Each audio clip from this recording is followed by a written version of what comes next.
আসসালামু আলাইকুম। Hello everyone, welcome to my another blog. আজকের পর্বে আমাদের রেসিপি হচ্ছে মাছ ভুনা।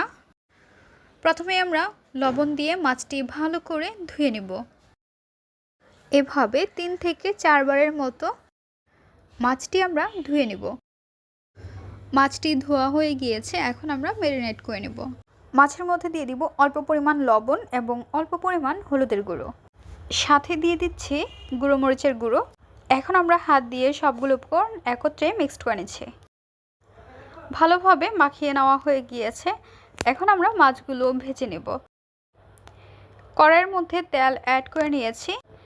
এখন এক এক করে সবগুলো মাছ আমরা দিয়ে দিব।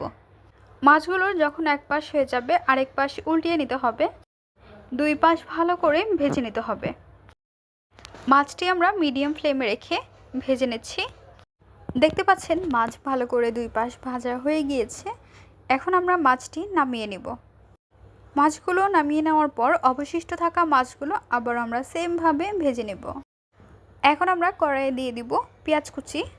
পেঁয়াজ কুচি দেওয়ার পর খুন্তির সাহায্যে আমরা নাড়াচাড়া করে নেব। পেঁয়াজটি আমরা হালকা একটু ব্রাউন কালার করে নেব। দেখতে পাচ্ছেন কালার চেঞ্জ হয়ে গিয়েছে। এখন আমরা নাড়াচাড়া করে নেব। সাথে দিয়ে দিচ্ছি অল্প পরিমাণ পানি। এখন দিয়ে দিব আদা এবং রসুন বাটা 1 টেবিল চামচ। দিয়ে দিব স্বাদ অনুযায়ী লবণ, ধনিয়ার গুঁড়ো 1/2 টেবিল চামচ, গুঁড়ো মরিচের গুঁড়ো 1/2 টেবিল চামচ, হলুদের গুঁড়ো 1/2 টেবিল চামচ। মশলাটি মিক্সড করার পর অ্যাড করে নেব কাঁচামরিচের পেস্ট। মশলাটি যেন না পুড়ে যায় সেজন্য দিয়ে দিচ্ছি অল্প পরিমাণ পানি। মশলা কষানো হয়ে গিয়েছে, অ্যাড করে নিচ্ছি টমেটোর ফালি।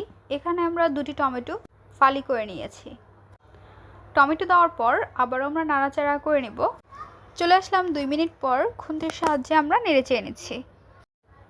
টমেটোর চারপাশে যখন তেল উঠে আসবে তখন বুঝতে পারবেন পারফেক্টভাবে মশলাটি কষানো হয়েছে। নাড়াচাড়া করে এর মধ্যে আমরা পরিমাণ অনুযায়ী পানি অ্যাড করে নেব। মাছটি আমরা যেহেতু ভুনা করব তাই বেশি পানি ব্যবহার করছি না। চলে আসলাম 3 মিনিট পর ঢাকনাটি উঠিয়ে। এখন আমরা এর মধ্যে দিয়ে দিব ভেজে রাখা মাছ। এক এক করে সবগুলো মাছ আমরা দিয়ে দিচ্ছি। মাছ দেওয়ার পর ঢাকনা দিয়ে ঢেকে রেখে দিতে হবে। চলে আসলাম 3 মিনিট পর ঢাকনাটি উঠিয়ে নিচ্ছি।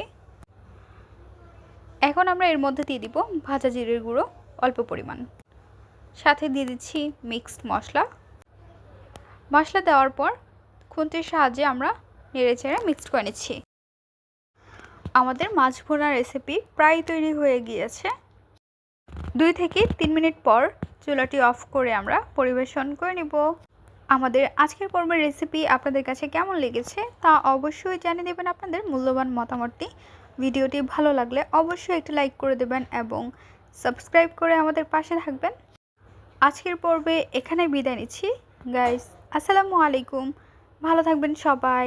আল্লাহ হাফেজ।